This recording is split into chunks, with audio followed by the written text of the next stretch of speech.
Olá, sejam bem-vindos a mais um Entendendo a Bíblia. Daremos seguimento ao capítulo que estamos estudando, que é o capítulo 5 do livro de Atos dos Apóstolos. Antes, temos por costume responder perguntas logo no início, que são feitas quer do texto que está sendo estudado ou não, né? Dentro do contexto bíblico, sem problema. Eu sou Honório do Carmo, pastor sênior da Betel Serra. Você é muito bem-vindo sempre que quiser participar conosco. Faça a sua inscrição e seja um colaborador do nosso canal, dando o seu like ou dislike, uma forma de movimentar assim o nosso canal e fazendo relevante, ok? Vamos iniciar com uma pergunta do nosso irmão Dias, querido irmão Dias. Ele me fez a seguinte pergunta: qual é a diferença entre as genealogias registradas no livro de Mateus e no Evangelho de Lucas? Mateus capítulo 1 e Evangelho de Lucas capítulo 3, né? Realmente, parte delas são muito semelhantes, mas parte é completamente diferente, e aquele que lê de forma minuciosa logo percebe a diferença, né? Louvo a Deus pela sua vida, Dias, que tem sido um estudante da palavra, né? Bom, eu quero começar dizendo, Dias, que o Mateus ele inicia com Abraão e Lucas não. Lucas ele faz a linhagem de uma forma invertida, né? E remonta de Adão.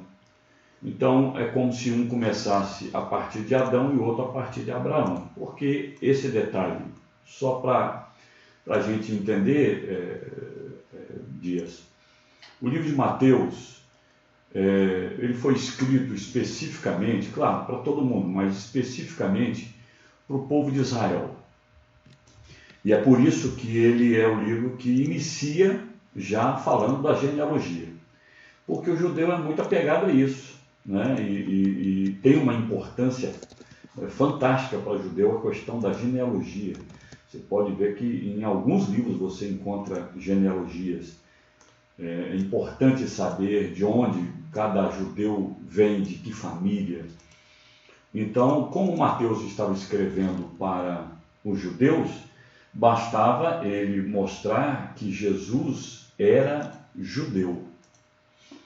Então, para provar que ele era judeu, tinha que começar em Abraão, porque foi em Abraão que essa nação começou. Quando Deus chama Abraão, lá em Gênesis capítulo 12, ele fala: farei de ti uma grande nação. E a nação que Deus estava se referindo, pelo menos uma delas, porque tem a outra por parte do filho, o outro filho, Ismael, mas por seu filho, Isaque, a nação de Israel, né? Então, já que Abraão era o pai do povo judeu, então havia necessidade de mostrar que Jesus veio de Abraão. Já o Evangelho de Lucas ele é grego, então ele escreveu especificamente para os gregos, né? Mostrando que Jesus deveria ser um homem. A ideia dos gregos é que chamava muita atenção a ideia do homem perfeito, né? Do homem perfeito, não apenas intelectualmente, mas fisicamente. Daí da Grécia vem as Olimpíadas, aquela ideia de atletismo, de homens, né? Bem fisicamente. Então, havia uma ideia de Lucas registrar a respeito de Jesus como esse homem perfeito. Então, Jesus não era aqui na Terra um ser que de repente nem homem era, ou era um Deus, né? Não, Lucas tinha que provar que Jesus era homem. Então, por isso tinha que iniciar a genealogia, no caso lá é no final, mas é da onde Jesus veio, então tinha que provar que ele vinha de Adão, né? Então ele demonstra aqui o relacionamento entre Jesus e a totalidade da espécie humana, né? Então mostrando que Jesus, homem. De Abraão até Davi, são praticamente assim, iguais às duas genealogias. A partir de Davi é que há uma diferença, né, nas duas genealogias. Embora todas as duas mostram que Jesus era filho de Davi, ou seja, da linhagem de Davi. E onde é que está a diferença? O porquê dessa diferença de Davi em diante até Jesus? É porque Mateus segue a linhagem de José. A linhagem de José. Porque José era o pai jurídico de Jesus. Não era um pai sanguíneo, mas biológico, nesse sentido de consanguinidade, mas ele era o pai jurídico de Jesus. Como Mateus estava escrevendo para os judeus, havia uma importância muito grande em provar que Jesus, o filho de José, né, era da linhagem de Davi, porque ele estava mostrando Jesus como rei. E ele enfatiza isso no seu livro, exatamente para que os judeus pudessem acreditar que Jesus era o Messias que havia de vir. E para provar isso, ele teria que ser da linhagem de Davi. Lucas está escrevendo para os gregos, provando que Jesus era homem, então tinha que provar a questão do sangue. Então, a mulher é que dava essa firmeza, né, de que o filho nasceu dela, então tem o mesmo sangue. Então, por isso, Lucas pega a linhagem de Maria, né, e por isso essa diferença entre as duas genealogias. Ok? É claro que o nome utilizado lá, se a memória não me trai, é José, porque o nome de mulheres não aparecia. Não sei se você percebeu, a genealogia de Mateus, por incrível que pareça, entra lá o nome de 3 mulheres, mas aquilo tem uma outra conotação que depois, mais tarde, a gente pode até conversar. O porquê que apareceu o nome dessas 3 mulheres na genealogia de Mateus é um assunto muito interessante. Tá bom, querido?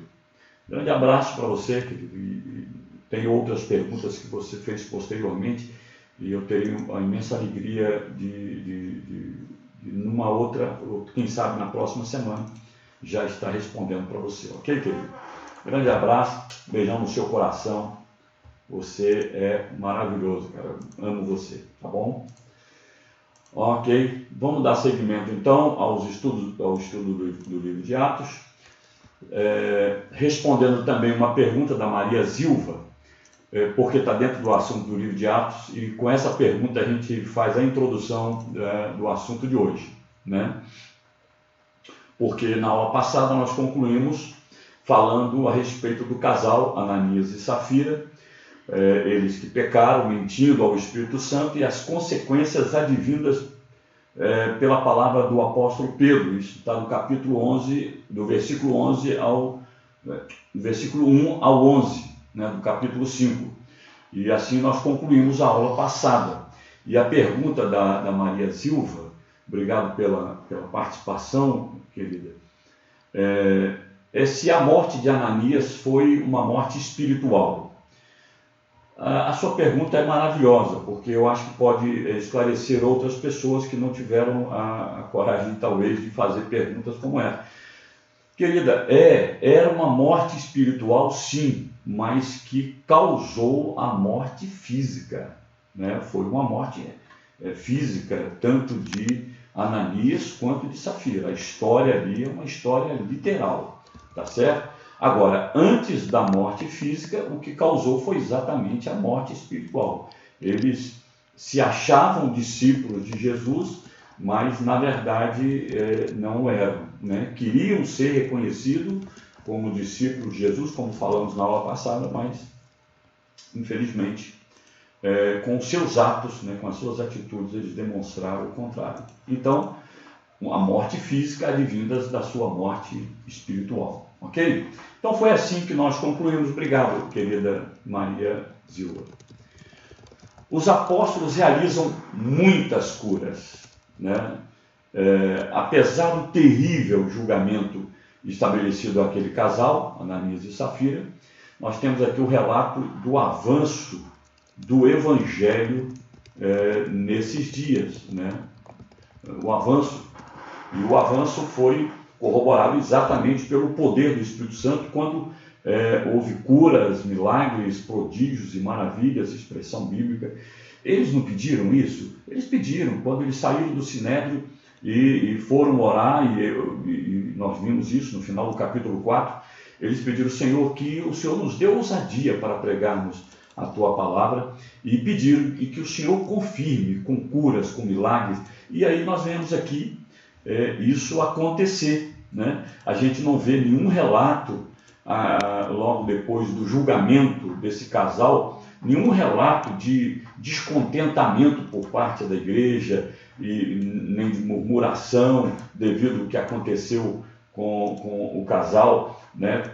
Ao contrário do citado, né? Coré, lá na época de Moisés, que quando foram julgados por Deus, lá em Números capítulo 16, houve uma tremenda murmuração no meio do povo de Deus. Naquela época foi um negócio terrível. Mas é que parece que esse acontecido uniu a igreja ainda mais, né? Houve um grande temor no seio da igreja. Então, eles tiveram uma resposta imediata quando oraram aquele dia, com um grande tremor de terra, né? Mas eles também tiveram a resposta nesse capítulo, no versículo 12, que vamos dar sequência a partir de agora, com esses sinais que aconteceram. Quer ver? Vamos ler? Versículo 12. Os apóstolos realizavam muitos sinais e maravilhas entre o povo. Todos se reuniam regularmente no templo, na parte conhecida como Pórtico de Salomão. Aqueles sinais e maravilhas aconteciam entre o povo. Deus opera quando quer, como quer, onde Ele quer, né? Ele é Senhor do universo. Você vê que aqui nós encontramos que eles continuavam se reunindo no mesmo lugar onde aconteceu o problema do capítulo 4, com aquela cura daquele paralítico. Ele está nas lições anteriores aí, né? Você pode dar uma olhada e certificando disso. Inclusive foi nesse período que nós falamos, explicamos detalhadamente que pórtico de Salomão é esse, que lugar é esse. Você vê, ali aconteceu um problema e eles continuam se reunindo nesse mesmo lugar, no pátio externo, né, lá do templo, e mesmo voltaram para o mesmo lugar, e ali, naquele lugar, continuaram operando sinais, prodígios, maravilhas, como se o capítulo 4 nem tivesse existido, né? Mas eles agem conforme a soberana vontade de Deus, né? É bom a gente saber que o que é sobrenatural para nós, aquilo que está acima do natural, quer dizer, um paralítico de nascença andar, é algo que, imagine, as pernas dele deveriam ser secas por não movimentarem, né, desde quando nasceu, quer dizer, mas tudo é possível àquele que crê e ao nosso Deus, não é verdade? Então aquilo que é sobrenatural para nós, para Deus, é natural. E nós precisamos buscar cada vez mais o Senhor na nossa vida para que esse sobrenatural cada dia se torne mais natural para nós. Que as curas, os milagres que aconteciam na igreja primitiva também comecem a acontecer conosco de forma natural, assim, naturalmente sobrenatural. Os milagres não substituem o Evangelho, mas eles abrem as portas para a pregação do Evangelho. Não adianta uma pessoa falar assim, agora eu vou seguir Jesus porque eu fui curado. Isso não traz necessariamente o arrependimento verdadeiro e nem gera uma fé salvífica, uma fé verdadeira em Cristo. Agora, um milagre que aconteceu na minha vida, na vida de alguém, pode me levar a querer ouvir o que Deus tem a dizer.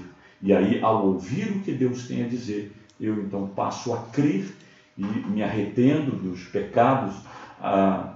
Os milagres apenas demonstram o poder de Deus. Os milagres não são recursos da salvação, mas são meios, são instrumentos, né? O que Deus usa para chamar o pecador ao arrependimento. E essa fé salvadora é só a palavra de Deus. É por meio da pregação. Tanto é que Paulo, escrevendo, ele diz assim: como crerão se não há quem pregue?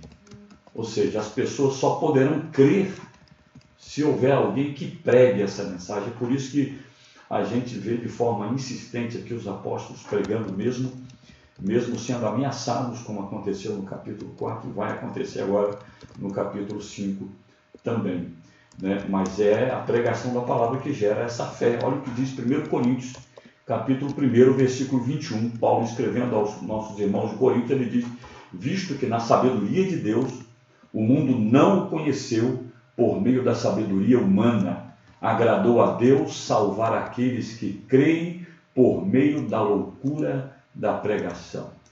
É loucura para os que perecem, ele diz no contexto, né? Então, salvar aqueles que creem por meio da pregação da palavra, né? 1 Coríntios 1, 21. E o pórtico de Salomão, se você quiser entender melhor o que significa esse lugar, que passou a ser o local de reunião dos apóstolos e da igreja primitiva na época, você participe de alguns estudos anteriores que certamente você vai aprender esse detalhe aqui, tá bom? Quando lemos na Bíblia que a igreja se reunia no templo e nas casas, a gente precisa entender que o templo não era nem lá dentro do santuário, nem muito menos no Santo dos Santos, tá?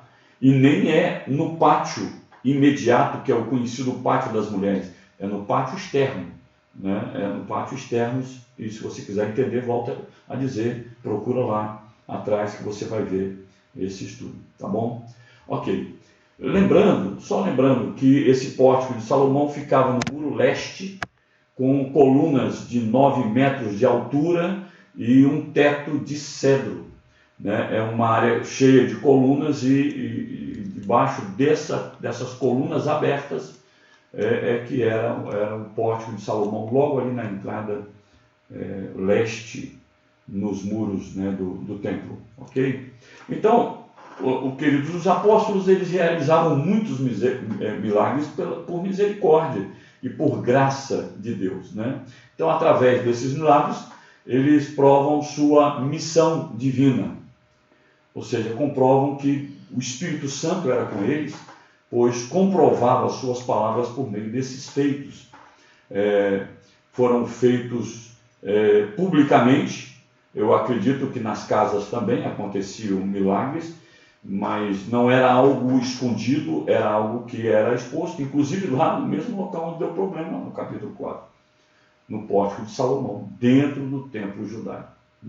Logo, se houvesse alguma espécie de fraude, certamente eles teriam descoberto, porque, por exemplo, daquele paralítico que todos conheciam, se tratar de um paralítico de nascença, deu aquele problema, se certamente tivesse algum fraude, aí sim eles teriam realmente caído matando, como diz assim, aos apóstolos. Então, um dos efeitos desses milagres foi manter exatamente essa igreja cada vez mais unida, confirmando ali a sua adesão aos apóstolos. Ela sempre estava em franco crescimento, e a união que existia entre os irmãos, né? A Bíblia fala que todos eram unânimes no templo, entende-se, lá no pórtico de Salomão. Versículo 13 diz assim: quando se reuniam ali, ninguém mais tinha coragem de juntar-se a eles, embora o povo estivesse em alta consideração. Queridos, agora aqui a gente precisa entender. Interessante como que os sacerdotes, os governantes do templo, da família dos saduceus, deixaram os apóstolos se reunirem ali, operarem milagres ali, no mesmo local onde eles haviam prendido, ou seja, eles ameaçaram o apóstolo Pedro e João, mas ninguém ficou inibido com as ameaças. Eles disseram que não iriam obedecer, que mais importava obedecer a Deus do que aos homens, quando a ordem dos homens eram contrárias à de Deus. Então, a gente não entende muito bem por que eles talvez não queriam mexer, até porque o povo estava tinha eles em alta consideração, diz esse versículo. Agora aqui diz também que ninguém mais tinha coragem de juntar-se a eles. Como? Se ninguém tinha mais coragem de juntar-se a eles, sendo que o povo tinha eles em alta consideração. E no versículo mais adiante diz que a igreja continuava crescendo, inclusive nem fala mais em números, mas fala em multidões, fala em crescimento. Já não havia mais uma condição de contagem matemática, né? Então esse ninguém aqui tinha mais coragem de juntar-se, talvez quem não tivesse, aqueles que queriam apenas entrar para o grupo de uma forma oportunista ou por algum interesse, mas talvez não tinham uma fé sincera, honesta, até porque tinham medo agora, uma vez que todos ficaram sabendo da morte de Ananias e Safira. Então não dá para brincar com esse Deus, o negócio é sério. Acontece o que aconteceu no Antigo Testamento. Então, quem não havia realmente uma entrega genuína, não ia querer ter coragem de juntar-se a eles. Outros também que não tinham coragem de juntar-se a eles eram sacerdotes, que eu acredito que permaneceram lá no cantinho deles, dentro do templo, mas não chegava até no pórtico de Salomão de jeito nenhum mais, porque talvez com temor pelo que aconteceu a Ananias e Safira. Quer dizer, eu acredito que isso que aconteceu fechou as portas para os covardes, os interesseiros e etc. Então, queridos, Lucas não poderia estar dizendo do povo. Por quê? Porque as pessoas estavam vindo a Cristo pela pregação, pela contínua pregação dos apóstolos, tanto nas casas quanto no templo, ou seja, lá no pórtico de Salomão. Então entendemos que Deus ele inclinou o coração dos governantes do templo a tolerar as reuniões ali por algum tempo. Como é que é isso, pastor? Eles lá em Provérbios, capítulo 21, versículo 1, diz assim: o coração do rei é como um rio controlado pelo Senhor. Em outra versão, diz assim, que o coração do rei está nas mãos de Deus. Ele inclina para onde ele quiser, né? Lembra de Faraó? Deus endureceu o coração de Faraó. Por quê? Porque era necessário que aquelas pragas acontecessem no Egito, não apenas por causa do Egito, de Faraó, não preparando o próprio povo de Deus para a saída. Então o coração do rei é como um rio controlado pelo Senhor. Ele o dirige para onde quer. Então grave isso. Seu líder, o coração do seu líder está nas mãos de Deus. Então, às vezes tem pessoas que escutam o comando de um líder eclesiástico, de um líder espiritual, e logo contesta, repudia e não aceita. Meu querido, não incorra num erro. Se o seu líder está errando, não erre você também, né? Não sejam dois errados.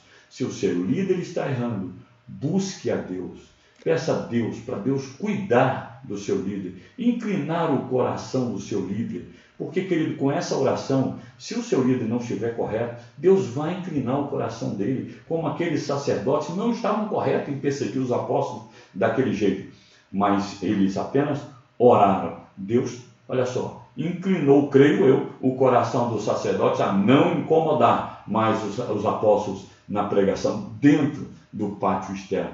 Faça isso e veja Deus agindo a seu favor e a favor do seu líder espiritual, porque Deus o ama. E se ele tiver certo e você errado, se você ora, Deus pode abençoar o seu coração e você passar a enxergar o que você ainda não conseguiu enxergar, né? Olha, não tem o melhor caminho para esse tipo de assunto. Ore a Deus, assim como são as autoridades que estão constituídas. Nós devemos orar crendo que o coração do rei é como um rio controlado pelo Senhor.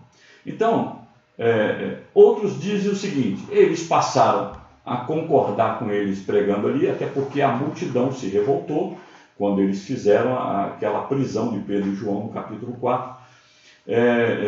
E uma vez que eles permitiam que os cambistas ocupassem esse pátio externo, até mesmo para fazer transações erradas ali com aqueles judeus que vinham para as festas, que vinham para o culto de cidades mais distantes, e vinham e compravam, adquiriam ali, e às vezes com a moeda de outro local, eles tinham que fazer a troca da moeda para adquirir ali a sua oferta, né, para poder oferecer ao Senhor. Então, se eles permitiam, os cambistas não poderiam proibir de jeito nenhum os pregadores, nem as pessoas que estavam ali, através da oração, fazendo bem às pessoas, como curando das enfermidades. Então, alguns entendem que esse era o raciocínio que passava na mente do povo e, consequentemente, dos líderes. Bom, de uma forma ou de outra, o que a gente vê é que eles não incomodaram, pelo menos num certo período, com os discípulos, eles pregando ali no mesmo local, né? Eles estavam lá, todos, na verdade, de comum acordo, unânimes na sua doutrina, como vemos lá no capítulo 4, né? Estavam ali unânimes na adoração, estavam unânimes ali na disciplina. Versículo 14. Cada vez mais pessoas, multidões de homens e mulheres criam no Senhor. Olha só, aí agora eles já expressam multidões de homens e mulheres criam no Senhor. A igreja então continuava aumentando o seu número. Nós vemos aqui uma explosão de crescimento que aconteceram na igreja, ou seja, não adiantou aquela perseguição externa e nem os problemas internos da igreja. Isso não diminuiu, isso não inibiu a igreja. Os ataques do inimigo, tanto externo quanto interno, foram insuficientes para fazer a igreja parar, e ela continua sendo assim. A igreja que é movida pelo Espírito Santo, uma igreja cheia do Espírito Santo, não se esbarra, não para por perseguições, não importa que sejam internas ou externas. O que nós sabemos é que quem cria obstáculo à pregação do Evangelho, à propagação do Evangelho, o crescimento da igreja, certamente não vem de Deus.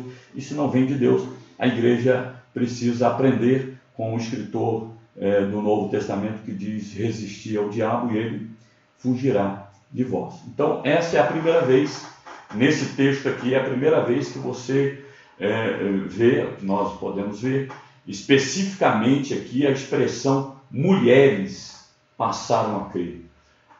Até porque até então não se falava de mulheres, mas aqui parece que começa a falar, e nós vamos encontrar até líderes de célula, né, como o casal Áquila e Priscila, e a gente vê muito claramente Priscila era a pessoa que parece que era líder daquela célula. Então, a gente vê que no Novo Testamento, por meio de Jesus, as mulheres acabam ganhando um status quo, né, diferenciado de todos os tempos, né? A começar, eu creio que nesse versículo que anuncia que as mulheres passaram a crer em Jesus, né?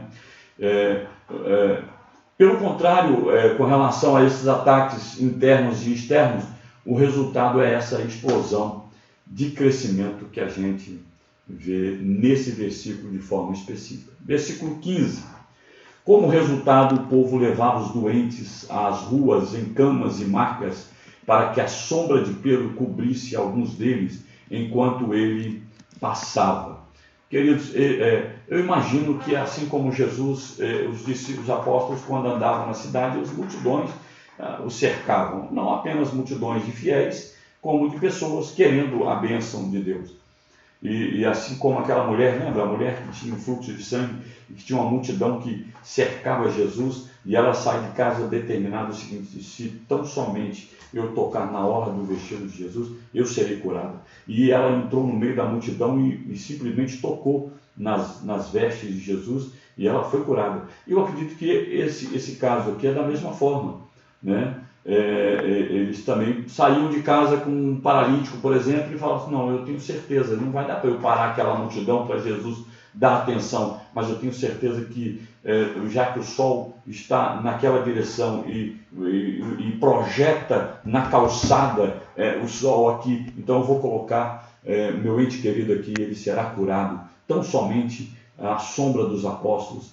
E a Bíblia afirma isso, como foi o caso dos lenços de Paulo, lá em Atos capítulo 19, nós vamos dizer um pouco mais na frente, né? Na verdade são pontos de contato, como alguns colocam, pontos de fé, né? Toques de fé, mas a Bíblia fala, isso não é de estranhar, porque o próprio Jesus disse que aqueles que criam nele fariam obras maiores do que as que ele fez, né? A orla do vestido, da roupa de Jesus curou.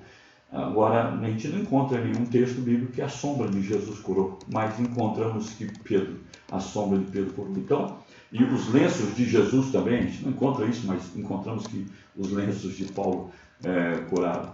Então, queridos, não é de surpreender isso que nós lemos aqui. Versículo 16, diz assim: muita gente vinha das cidades ao redor de Jerusalém, trazendo doentes e atormentados por espíritos impuros, e todos eram curados. Então, aqui está dizendo que não foi apenas os cidadãos da cidade de Jerusalém, como também viajavam das cidades circunvizinhas para estarem com eles ali em Jerusalém e serem alcançados com a bênção, né, da cura. Os apóstolos enfrentam mais uma oposição, é o que vamos ver agora a partir do versículo 17. Versículo 17 diz assim: tomados de inveja, o sumo sacerdote e seus oficiais, que eram saduceus, versículo 18, prenderam os apóstolos e os colocaram numa prisão pública. Que eles, olha só, eu acho que a coisa foi acontecendo, e agora estava vindo gente de longe para poder começar, então talvez a concorrência entre as pessoas que queriam ouvir os apóstolos e receberem a cura, talvez, quem sabe, o volume e o fluxo de pessoas eram maiores do que ao tempo, os rituais judaicos. Eles então foram movidos por inveja. O texto narra claramente, né? A operação do Espírito Santo por meio dos apóstolos provocou nos sacerdotes esse segundo ataque aos apóstolos, né? Antes apenas Pedro e João, mas agora a Bíblia fala os apóstolos. Então a gente pode entender que um ou outro talvez estivesse ausente, fazendo alguma viagem, mas a maioria dos apóstolos possivelmente estavam aqui, ou pelo menos mais de dois, porque senão talvez citaria o nome, como aconteceu no capítulo 4. Eles, queridos, a gente vê que eles ficaram furiosos com os apóstolos e trancaram os apóstolos na prisão. O pastor, não foi também o que aconteceu na vez passada? Queridos, notem, há uma diferença aqui. Quem eram os inimigos e os perseguidores dos apóstolos aqui? Tudo bem, isso aí, eu diria, eram os mesmos, né? A gente vê aqui a expressão sumos sacerdotes e os saduceus. Lembrando que os saduceus eram quem lideravam o sinédrio, né? Era o grupo forte do sinédrio, eram os saduceus. E eles tinham uma bronca com os apóstolos, porque a mensagem central que os apóstolos pregavam era a morte e a ressurreição de Jesus. A morte e a ressurreição de Jesus, a ascensão de Jesus e a descida do Espírito Santo. Eram os 4 temas centrais, mas a ressurreição, isso trazia uma dificuldade para os saduceus, porque os saduceus não criam na ressurreição dos mortos. Então, é bom lembrar que os saduceus foram os mesmos que lideraram a decisão de matar Jesus lá no Evangelho de João, capítulo 11, que está escrito isso. E já comentamos também em vídeos passados que o sumo sacerdote reconhecido por Roma era Caifás, mas os judeus consideravam o outro, o Anás, né, que era o sogro de Caifás, só para trazer a memória novamente, né, desses que estavam perseguindo, que eram os mesmos do capítulo 4. Né? Agora, prenderam-nos para julgamento no dia seguinte. Também a justificativa, vamos prender para que no próximo dia a gente julgue. Esse foi um fato diferente, porque aqui não narra o horário que foi. No capítulo 4 nós vimos que foi porque já iriam fechar o templo. Então eles mantiveram eles presos dentro de uma prisão ali no templo mesmo, né, simplesmente para ser julgado no próximo. Dessa vez não, eles foram presos na cadeia pública. Qual a diferença? A diferença é que eles se deslocaram com esses apóstolos presos até a cadeia pública, onde estavam presos quem? Os criminosos, os assaltantes, os bandidos, os camaradas de periculosidade na sociedade de então. E colocaram os apóstolos junto com esse pessoal. Cadeia pública é a expressão, prisão pública é a expressão que está aqui no texto. Né? Não sei na sua versão, mas aqui na minha versão está exatamente essa aqui. Né? Prisão pública, junto com os criminosos. Essa é uma grande diferença entre uma coisa e outra. O que eles fizeram? Eles impuseram uma restrição sobre eles lá no capítulo 4. E agora eles prenderam, justificando que é porque essa imposição de restrição feita a eles não estava sendo obedecido. Então, na verdade, eles não tinham como atribuir crime algum a eles para que o prendessem. Então, tiveram que utilizar do mesmo argumento, por causa do tumulto dentro do templo e agora por causa da desobediência. Então, eles os mantinham presos lá na cadeia pública, por quê? Primeiro para impedir que eles continuassem pregando, para ver se vamos dar um outro susto nesse pessoal. E agora nós vamos ser mais rígidos, nós vamos ser mais firmes. E você pode observar que no capítulo 4, não era o sinédrio todo, era um comitê, era um grupo do sinédrio. Agora não, agora foi o sinédrio todo que foi julgá-los no dia seguinte, ou seja, eles colocaram um terror sobre eles e expulsá-los ali do trabalho que eles estavam realizando. Então tiveram que prendê-los. E agora na cadeia pública, quem sabe esses homens não vão pensar duas vezes antes disso acontecer. E a última vez que eles ameaçaram, volta a dizer, está lá no capítulo 4, agora eles os aprisionaram para deixá-los com medo e também correr uma má fama, né, no meio da cidade, que eles estavam presos lá junto com os bandidos. Imagine, se hoje já daria o que falar, imagine naquela época. Né? E eu quero concluir aqui com o versículo 19 e 20. Vamos concluir aqui. Versículo 19 e 20 diz assim: um anjo do Senhor, porém, veio durante a noite, abriu as portas do cárcere e os levou para fora. Vão ao templo e transmitam ao povo esta mensagem de vida, disse ele. Gente, olha que espetáculo. Eu acho isso aqui sensacional, espetacular. A gente não tem detalhes aqui, mas é simplesmente fantástico, tão somente a leitura. Né? Deus ele enviou o seu anjo, um anjo, para intervir. E ele enviou o anjo com uma dupla missão, uma dupla finalidade, um duplo objetivo.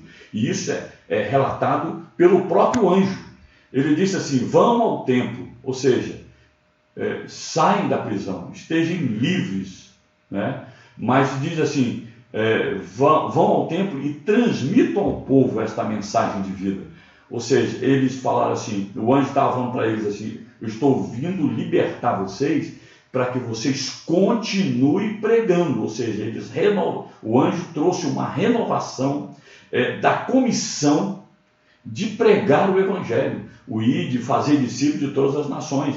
É como se Deus estivesse dizendo para os apóstolos: não parem, não parem. E eu fico imaginando eles lá na cadeia, talvez dormindo, não sei, e o anjo chega e abre a porta da prisão, ordena os discípulos que saem, ó, levanta, vamos embora, e de manhã vocês vão para o templo, não fujam, não saiam disparados, não se preocupe se vão te prender ou se vão fazer o que com vocês, voltem a pregar. Que loucura, gente, loucura. E aqui a gente vê o quê?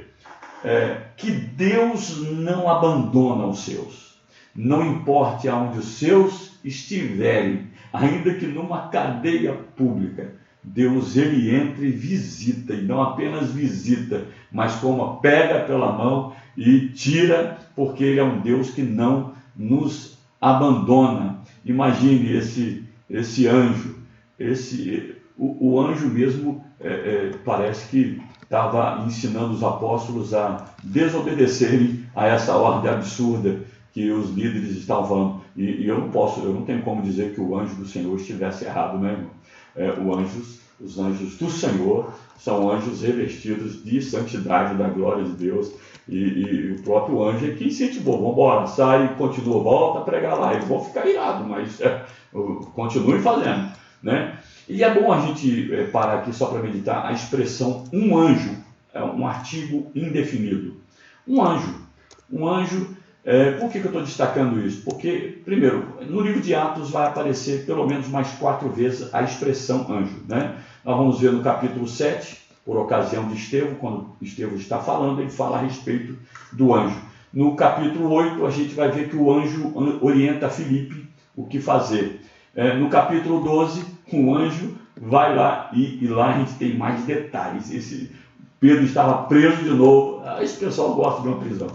Preso de novo, e o anjo foi lá e libertou Pedro. Você vai ver, capítulo 12, aguarde, né? E no capítulo 12 a gente vê o anjo também, um anjo do Senhor, ferindo a Herodes mortalmente. Então, quem são os anjos? Queridos, a gente vai ver, você vai ver durante o estudo da Bíblia Sagrada, algumas classificações de anjos, né? Vai aparecer a palavra anjos, arcanjos, a palavra arque vem acima, então arcanjo acima dos anjos, talvez os comandantes dos anjos, não sei, arcanjos, anjões, né? Anjos maiores, serafins e querubins. São as classificações que nós encontramos na Bíblia. Por aí existem muitas especulações, usando inclusive dando nomes a arcanjos, nomes a querubins. Nós só encontramos 2 nomes de anjos na Bíblia Sagrada. Nós encontramos Gabriel e Miguel, né? Fora isso, é especulação, revelagens por aí. Cuidado com o que está fora do que está fora da palavra. Agora, quem são os anjos? Hebreus 1,14 diz: os anjos não são, todos eles, espíritos ministradores enviados para servir àqueles que hão de herdar a salvação? Ou seja, a pergunta ela está no negativo, mas é uma pergunta. Ou seja, na verdade, se eu tirar a interrogação e tiver que fazer uma afirmativa com base nessa pergunta, eu teria que dizer: os anjos são espíritos ministradores enviados para servir aqueles que hão de herdar a salvação. Alguém fala assim: pastor, e aí, tem anjos da guarda? Quer dizer, eu sei que tem anjos que guardam. Agora, anjo da guarda, eu sei que tem lá em Salmos, me parece, capítulo 34, que diz que os anjos do Senhor acampam-se ao redor daqueles que o temem e os livram. Então, a gente só tem que gravar uma coisa, né? Lá no Salmos diz que ele guarda aqueles que temem ao Senhor. Aqui em Hebreus 11,14 diz que eles são espíritos que vêm para servir, para ministrar, a mesma coisa, para servir quem? Aqueles que hão de herdar a salvação. Então, por isso, foram lá servir aos apóstolos que estavam naquela prisão. Então, diferente às vezes do Antigo Testamento, gente.